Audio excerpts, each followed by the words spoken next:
e procederei con il prossimo intervento, che è l'intervento di Marco Baez, che vedo qui già connesso, che è un ricercatore senior presso l'Università Claude Bernard di Lione.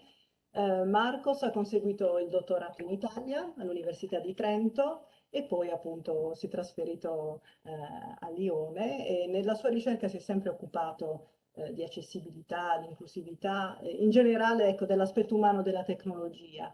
E poi recentemente ha cominciato a occuparsi di accessibilità del web con un approccio davvero originale e lo ha fatto anche in collaborazione con il mio team del Politecnico di Milano, di questo sono contentissima. E questo approccio è basato sull'utilizzo delle moderne tecnologie conversazionali che appunto Marcos adesso ci illustrerà come, in che modalità. Marcos parla diverse lingue, parla benissimo l'italiano, però appunto ci ha chiesto di tenere il suo intervento in inglese perché questa è la lingua con cui si sente maggiormente a suo agio quando parla di aspetti tecnici, tecnologici e noi glielo concediamo.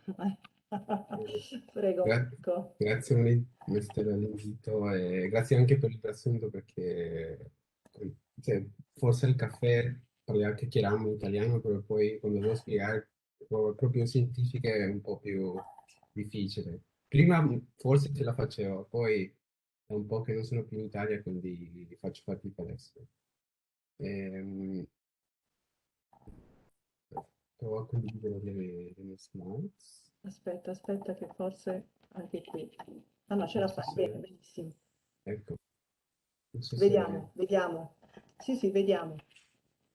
Okay, sorry again for switching to English in an otherwise all Italian workshop.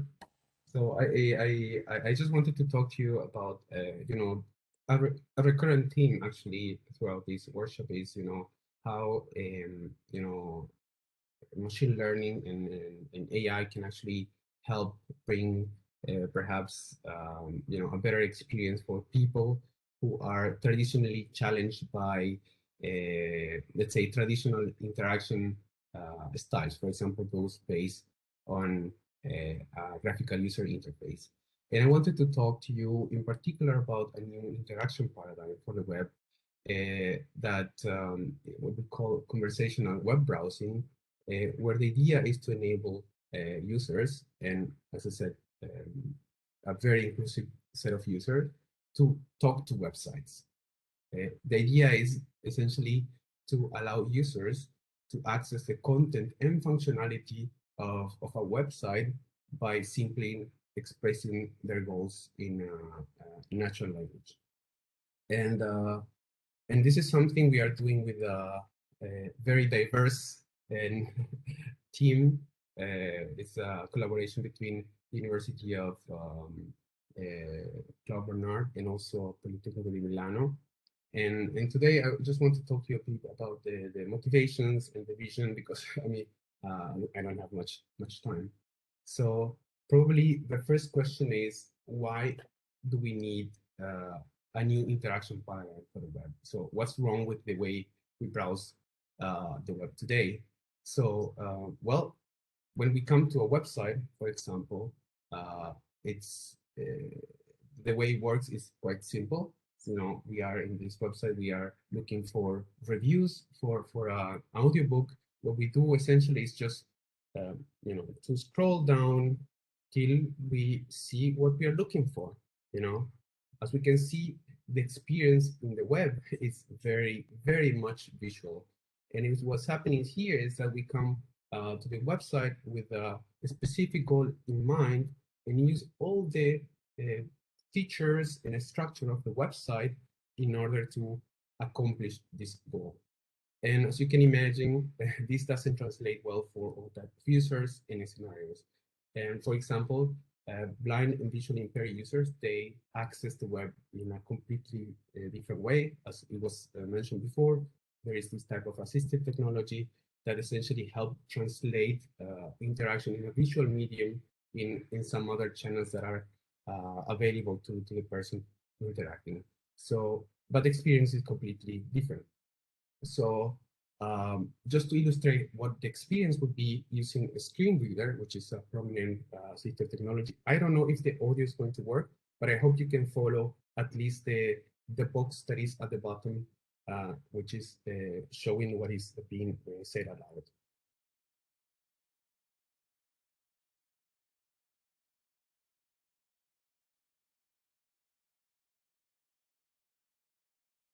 Okay, I don't know if you managed to hear that. No, non abbiamo sentito. I'm sorry about that, but as you can see, if you could follow, is essentially what the screen reader does is sequentially goes through all the elements in the website, reading aloud, the text associated and the type of component.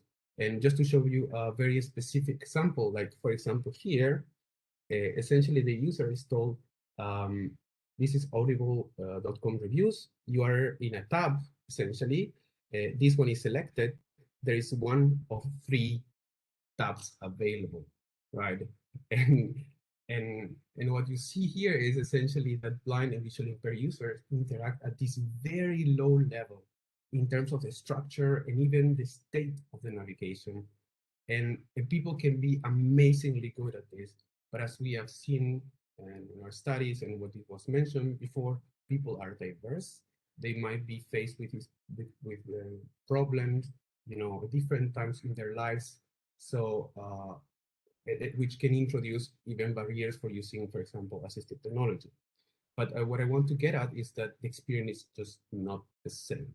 And this is true for this population, but we can also talk about, for example, older adults with reduced capabilities. We can talk about people with low levels of literacy. We can even talk about regular users in, what is called situational impairment scenarios, where maybe you need your hands or you need your attention to do something else that you cannot interact as you would normally do.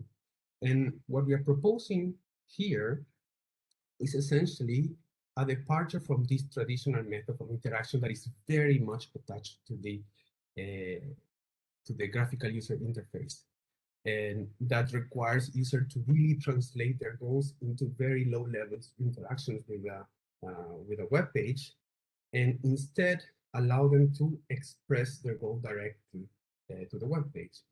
And so what we're building on here with our colleagues is essentially a new interaction paradigm for the web that allows users to access website by directly expressing their goals in dialogue-based interactions with a conversational agent. And let me illustrate what I mean in a scenario. So we have our user, let's say, on the right side, and we have the Audible website on the left.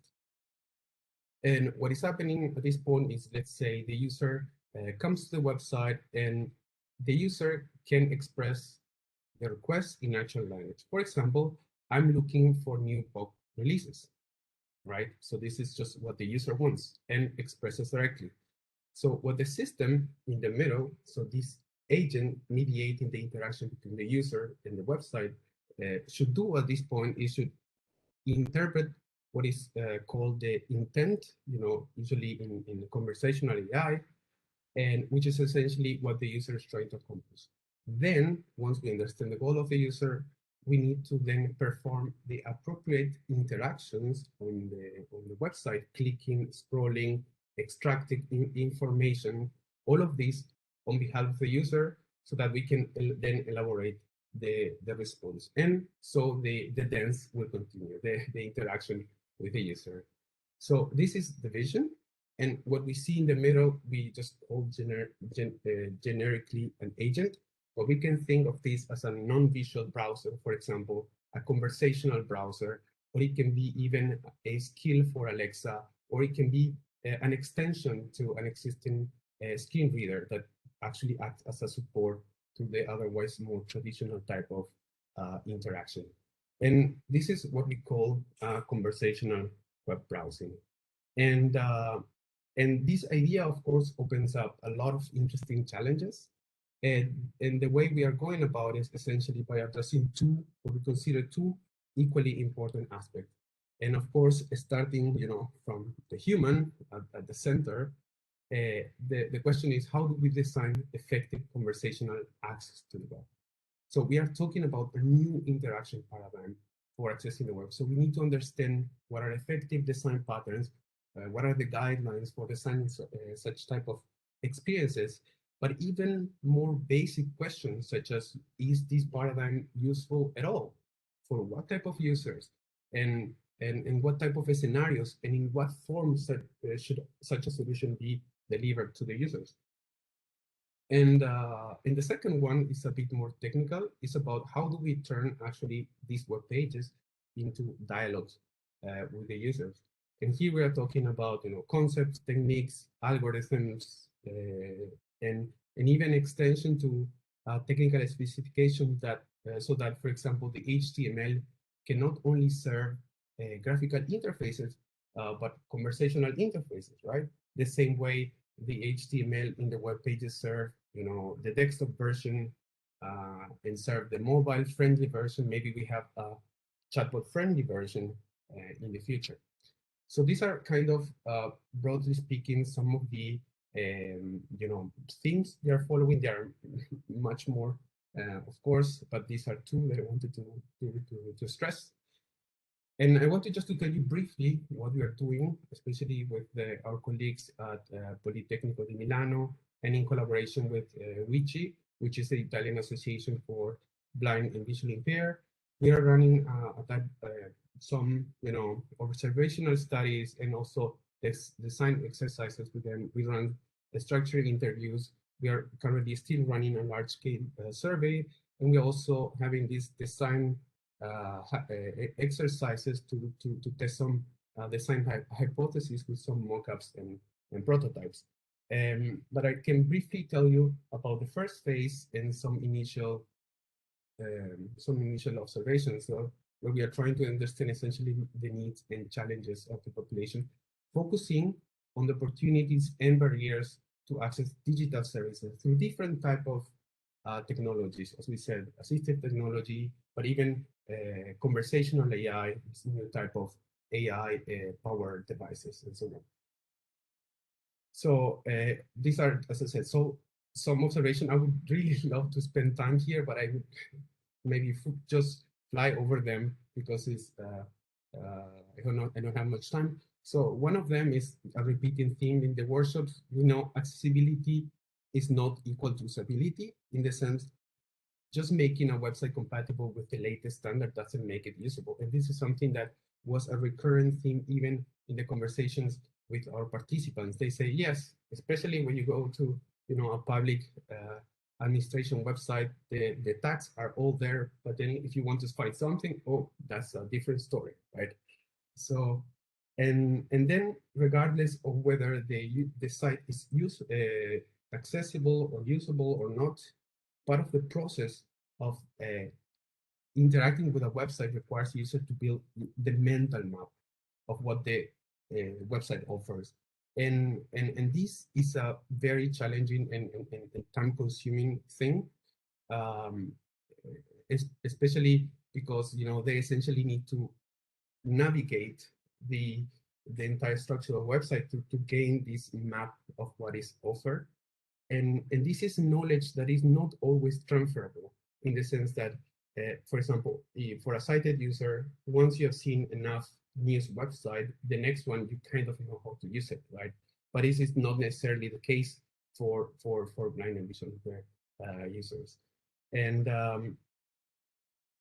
also, did I mention that that also means that they are more sensible to updates. For example, people would complain when there are updates because it essentially breaks their mental model, just because they need to know things at a very low level of details of how the information structure in the website it's organized.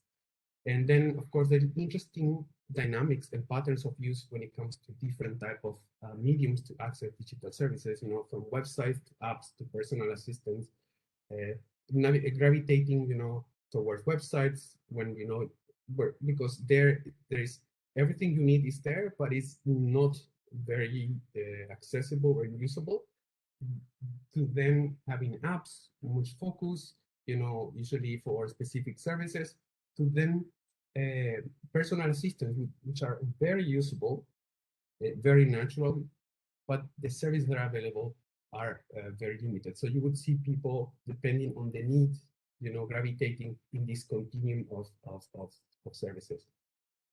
And something that was also mentioned today was the ubiquity, this idea that we can just, for example, start doing something at home, then on the go, still use our digital devices to then at work continue doing things. And this is extremely difficult for blind and visually impaired users because all of these mediums require different type of interaction. So even though, for example, you may have a screen reader at home, then again, even the same website have completely different interaction style using voiceover, and then at work, it's you don't know, right?